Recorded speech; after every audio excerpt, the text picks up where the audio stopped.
Welcome back to the Co-op Connection podcast. Today we have the director and co-director of the Texas Ministry Conference sharing some new and exciting things to come. So sit back, crank up that volume, and be in the know. All right, Patty, I'm very excited today. We received these in the mail. We did. These are our save the dates for our upcoming Texas Ministry Conference. And I thought it would be a good idea to hop on here and go through some of the things, because I noticed on the back we have a lot of new this year. Yes. And I wanted to start off with this. I see a new day. That's right. What does that mean, and what can our attendees expect? Well, you know, for all these years, the conference has been on Thursday, the third Thursday of February. And that means that we're setting up all day Wednesday, which means the church is really canceling all their Bible studies for 2 full days. And that's their mission to bring disciples. So that kind of bothered us. So we got together and decided that why don't we move it to a different day? So we moved it to Tuesdays. That way it's a win-win for both. Everything goes on at the church as scheduled.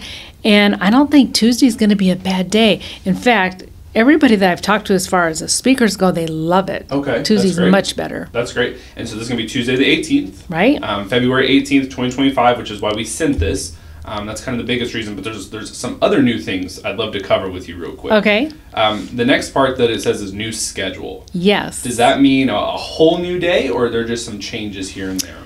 Mainly, everything stays the same except the noon hour. Okay. We always listen to our evaluations and read them.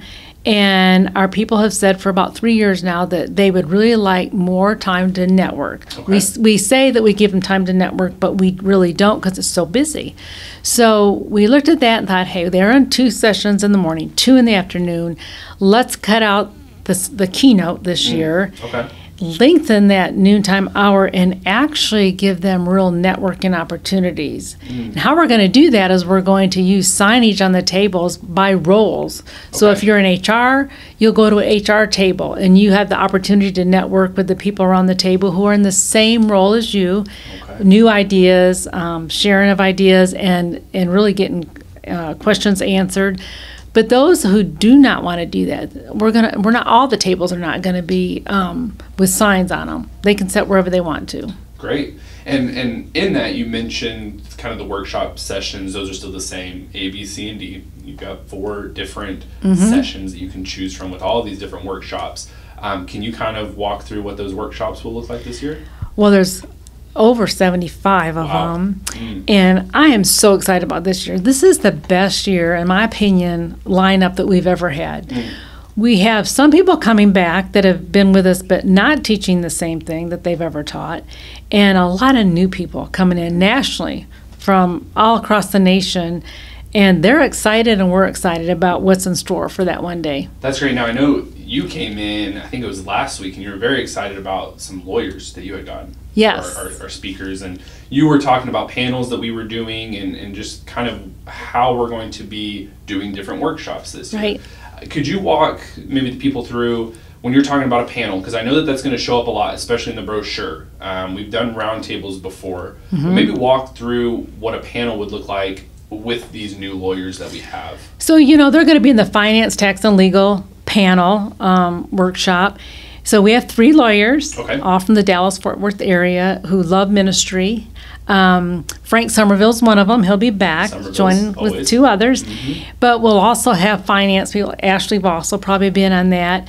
And it's just fun getting new people involved in the ministry that are in ministry but never been at the conference. And so these panels, you just come and with your questions. They'll start off with some.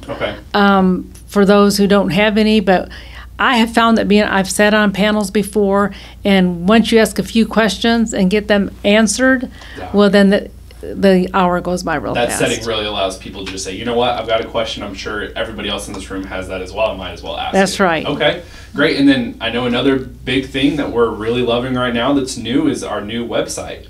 That's right. I would love to hear from you. It goes live today, is that correct? Yes. And so I would love to hear from you, maybe your favorite parts about it. I know I have one, but I'll let you talk first. Oh, there's a lot of things I like about our new website. It's just updated. It's clean. I like the fact that behind the letters of TMC are pictures that rotate around of real people from our conferences in the past. And then also up in the right-hand corner is the menu button, and you can go there and find anything you want. That's great. I'm excited. That's great. I think my favorite part is the wait list. We haven't done this before, Right. but I love it. We've actually, the website went live today, and we have a couple people that have already joined the wait list. Right. So we're excited about that. But what we really want is we want the members of the co-op and those that are going to be attending to join the wait list, because not only is it a way for us to communicate with you about certain things, like the new things that are going on, but it also allows us when registration hits, we want to be able to say, here you go. And Right. being on the wait list, of course, doesn't mean you just automatically get registered. Right. But it just helps to where you have kind of the first leg into the conference. And keep them in the know. I mean, there's changes that come along the way. There might be updates that they're not going to want to miss. They want to know this stuff before they get there. Yeah. And so that's really good. Now, once registration opens, which is going to be sometime in October, November, Okay. we'll let them know through the wait Yeah. list. Once that gets set up, well, then the wait list changes to, if we're sold out, they get on a wait list Gotcha. because we may be sold out this year again. I mean, I look for it to be sold out earlier than later this year. Okay, so the underlying thing is just join the wait list. Right. There's nothing to it. You're just going to get great communication from us, which I know is something we want to be better at this year in communicating. And it is a clean looking website. We're very excited about that. I'm trying to think. I know that you didn't want to give away everything today, because there's a lot of things that not only are we still ironing out, but we also want to kind of hint and drop some things here and there. Anything else you want to cover, or should we leave in some suspense? We're going to leave them in suspense, but I do think that they need to plan on bringing more people on their staff. Yep. Because there's so many workshops that the more people they bring, they can cover more. And then maybe use that next staff meeting the following week to come together and share what they've learned. And so more people in their organization can learn. Great. We'll look forward to hearing more from Patti and I about the conference. We're going to be trying to do this as many times as we can to give you more information. And we look forward to seeing you at the upcoming Texas Ministry Conference. Thank you for listening to this episode of the podcast. To learn more about the TMC, please visit our website, www.texasministryconference.org.